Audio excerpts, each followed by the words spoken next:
Here we look at one of the most important reactions of carboxylic acids, and that is the esterification reaction. So it's the reaction between a carboxylic acid and an alcohol. And it's a reversible reaction, and it's done in the presence of conc sulfuric acid.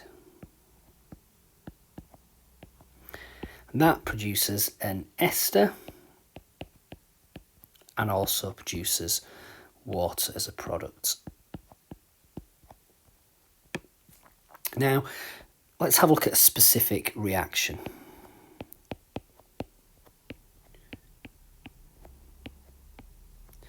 Here we've got ethanoic acid,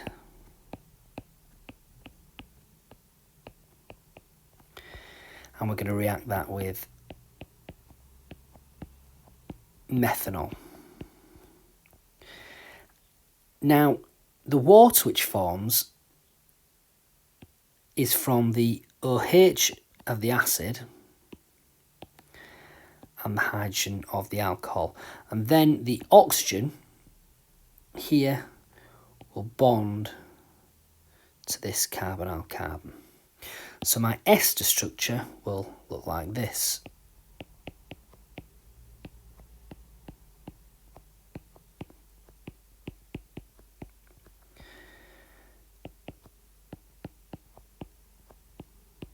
And that's my water. So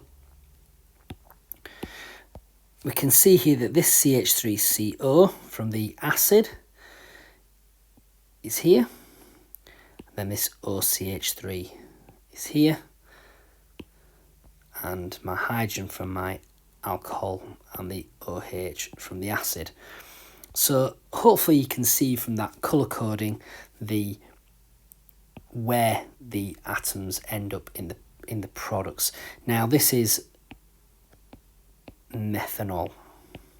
Now when we come to naming this ester, the first part of the ester name is derived from the alcohol. So the first thing we need to do is look at this part here. And we see that's derived from methanol, so the first part of this ester name is methyl. One carbon there in my longest chain. And then the other part of the ester name is derived from the carboxylic acid. And we can see here there are two in the longest chain, and this then becomes ethanoate. So it's two separate words. The methyl, that's the bit derived from the alcohol, and the ethanoate is the part of the molecule derived from the carboxylic acid. So let's have a look at another example. Let's have a look at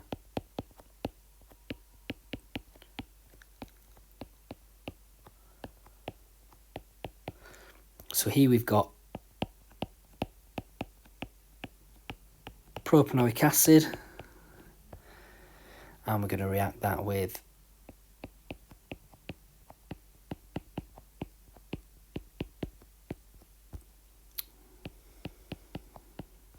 propan-1-ol.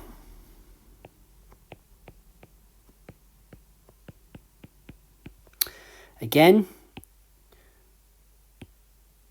the OH from the acid, the hydrogen bonds to the oxygen, the alcohol are lost to form water.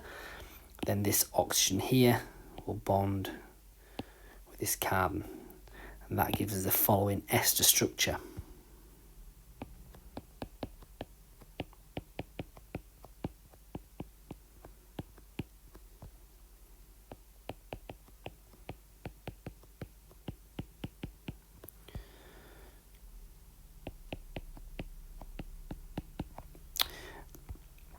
So you can see that again, this is where how my water is formed, and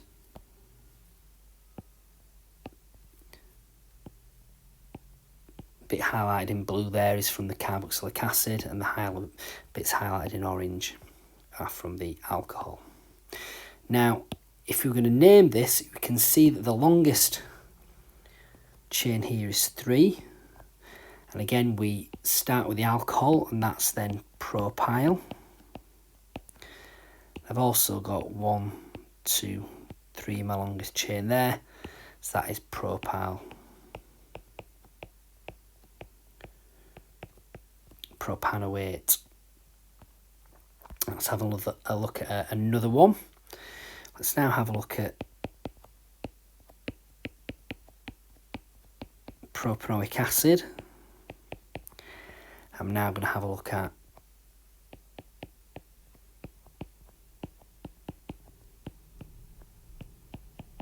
propan-2-ol.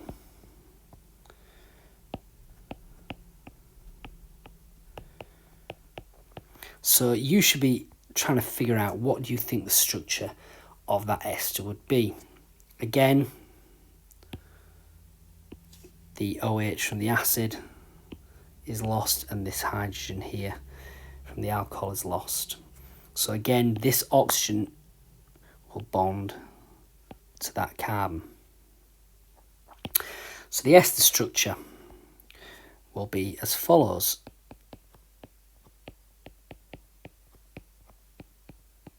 So let's just have a look. This is from my carboxylic acid.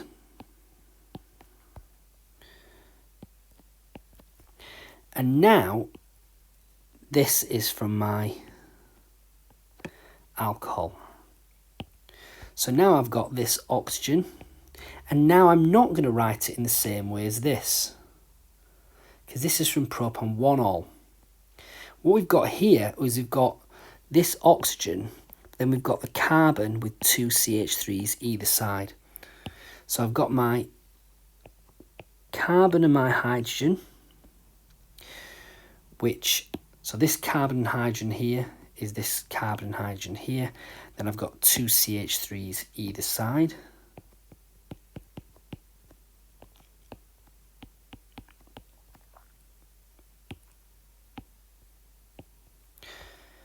And now, this is not the same molecule as the one above.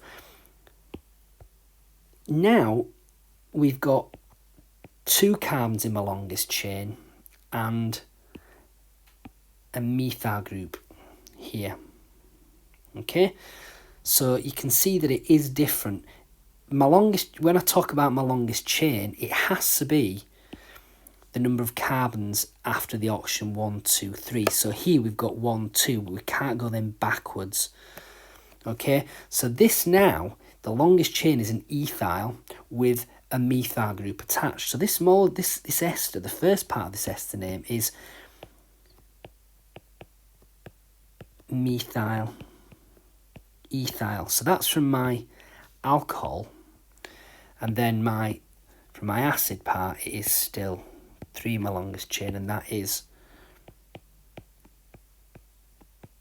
propanoate.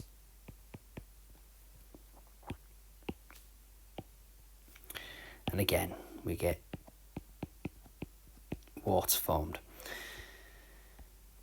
We're going to have a look at one more esterification, which is a special type of reaction. I'm now going to have a look at this molecule here.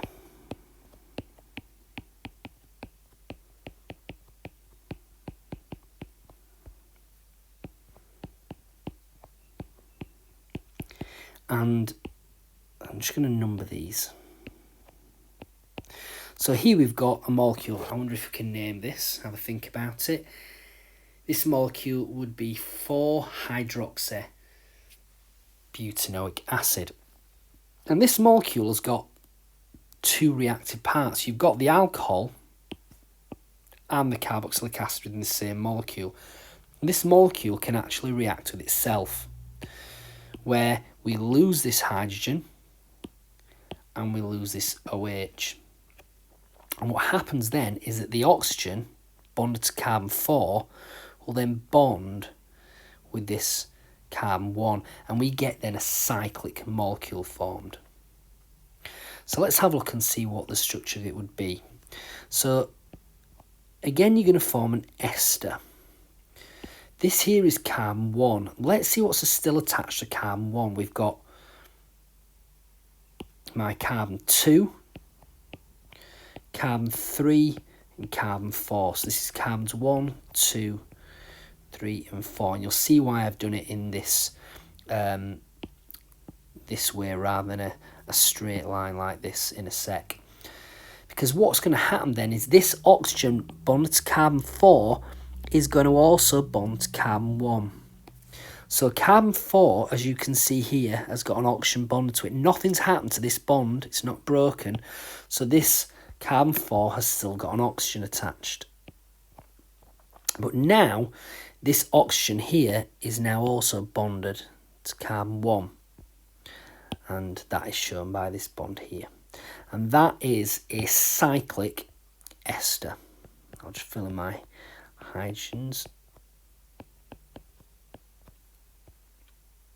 And that there is what we call a cyclic ester, and we don't really need to worry about what that name is.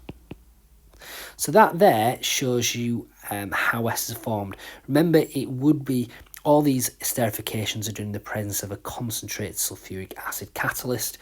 Key bit when naming an ester is the first part of the ester name is derived from the alcohol. The second part of the ester name is derived from the carboxylic acid.